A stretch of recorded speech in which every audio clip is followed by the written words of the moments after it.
Hello and welcome back to Chance Myanmar. Today we are going to look at non-verbal communication. But before we do that, I just want to make sure that you've been listening and you completed the tasks that I set you last time. So you should have been answering some common interview questions. How's it going? You need to prepare for our live session because I will be asking you some questions. Now, let's get started. So I have been mentioning body language in lesson 1, 2, 3. Now we're going to study it in more detail because it is so important. If you look at me now as I'm talking to you, this is all body language. And everything that I say is somehow being expressed through my body language. Now we need to make sure that what you are saying is being expressed by your body language. Sometimes our body language goes out the window. So what we say isn't the same as what we do. And this is not clear communication. We need to make sure that you are communicating clearly and effectively.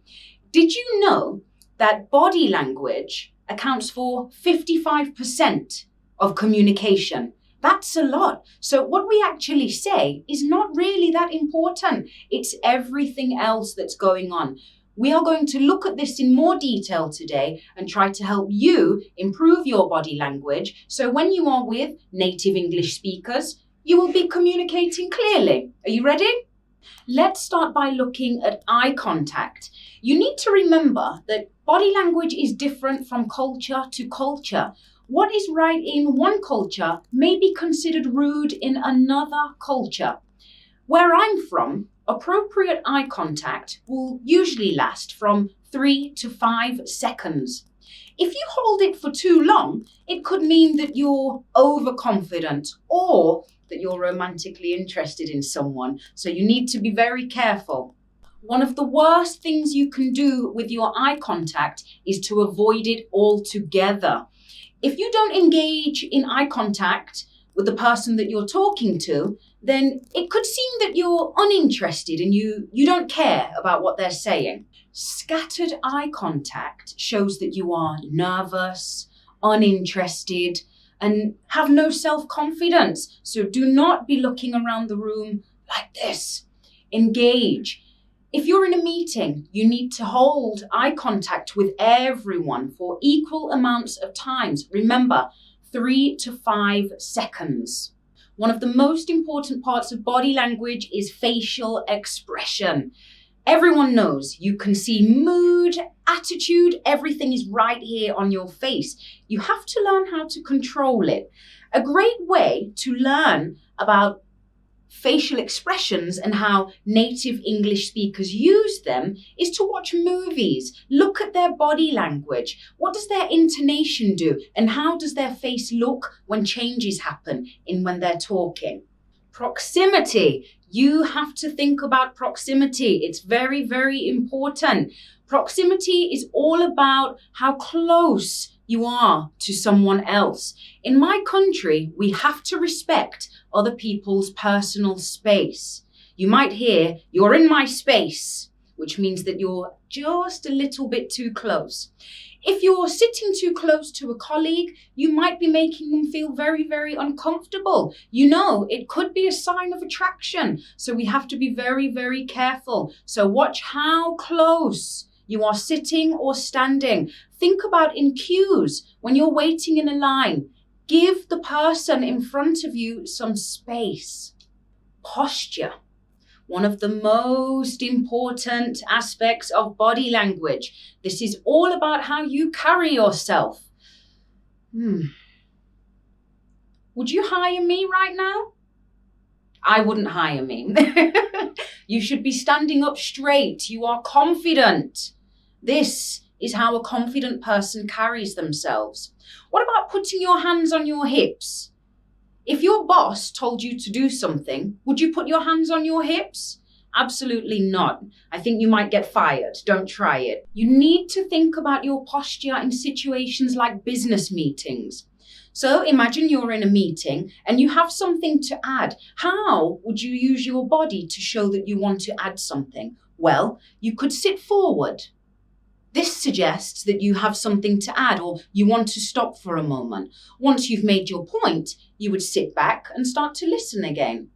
Now let's think about some gestures. What's appropriate in your country? I'm from England and I know that if we want to be really, really rude, there's lots of things that we can do with our hands to be rude. What about in Myanmar? For example, if I want to beckon somebody, how would I do that? Is it okay to call someone like this? Or is it more appropriate to do it like this? What do you think? Your hands will move naturally to your sentences. When you're saying something, your body will move naturally. So if you want to improve at expressing yourself in English, you need to think about the flow of your sentences and you need to make it natural. Think about how you communicate in Myanmar. What do you do with your body when you're in conversation with your friends, your colleagues? Think about how your hands move. This is going to help you communicate more effectively in English. Let's take a look at some do's and don'ts for body language. Number 1, standing. As I said before, you need to make sure that you're standing up nice and straight. This says to the world that you are confident, you are comfortable, and you are ready.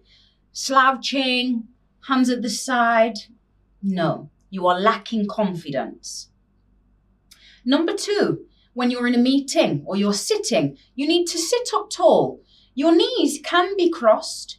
For women, usually straight down, but men may cross their legs. Do not jiggle your knees or look at the clock. You might be looking at the clock whilst jiggling your knees. This says that you're thinking about something else and you want to get out of here. Sit still. No fidgeting.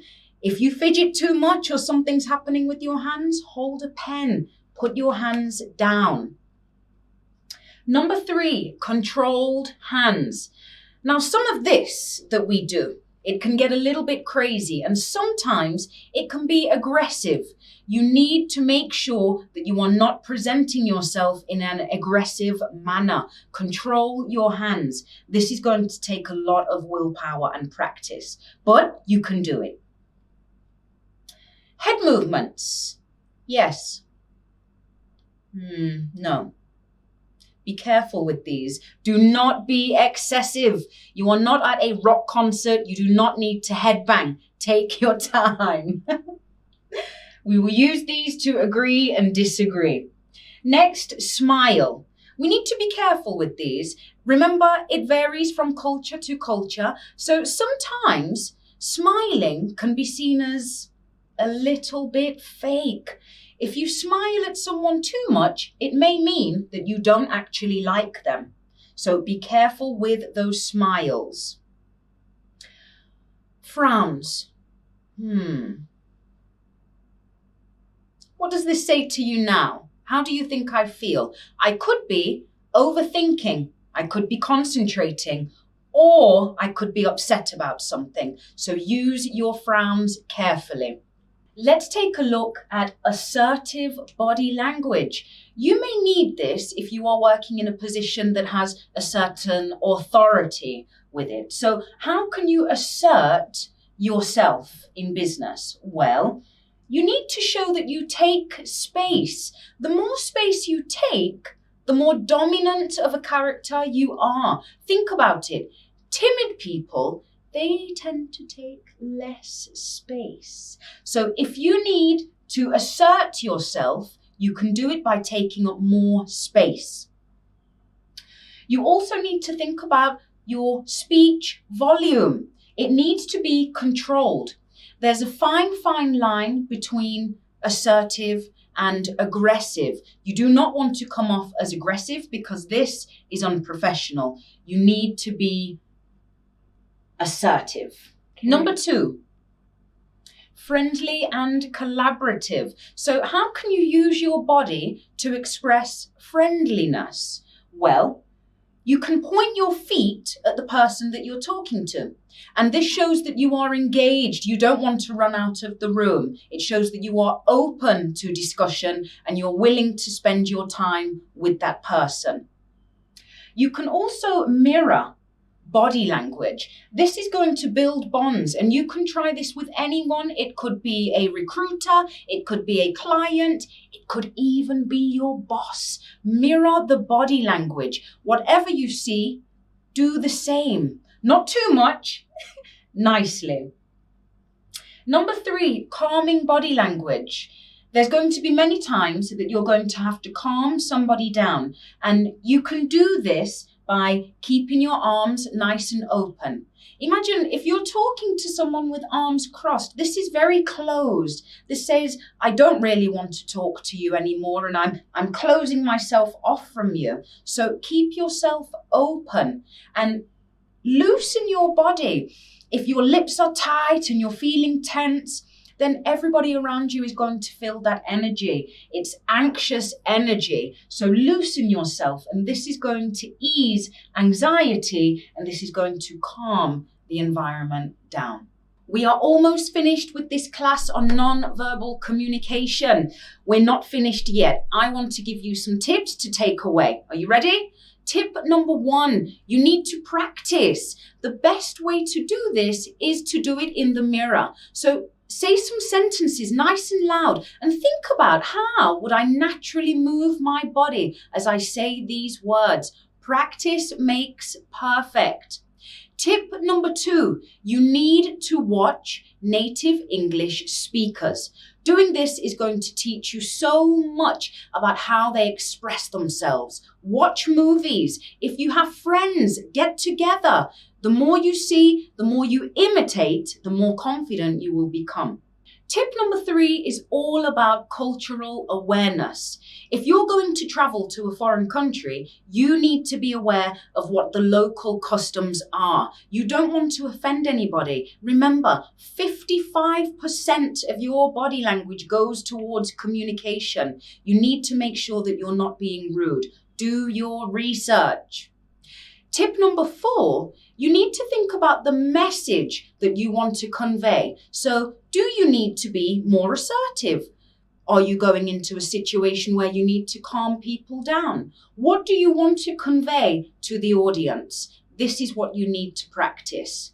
Finally, the last tip is try not to be a robot. Sometimes students, they think too much about their body language, and it turns out that we can really see when something is forced. Think about those fake smiles. If it doesn't feel natural, you probably shouldn't be doing it. And if you shouldn't be doing it, it's because other people can tell that it's not real. Congratulations, everyone. You completed the first unit of this course.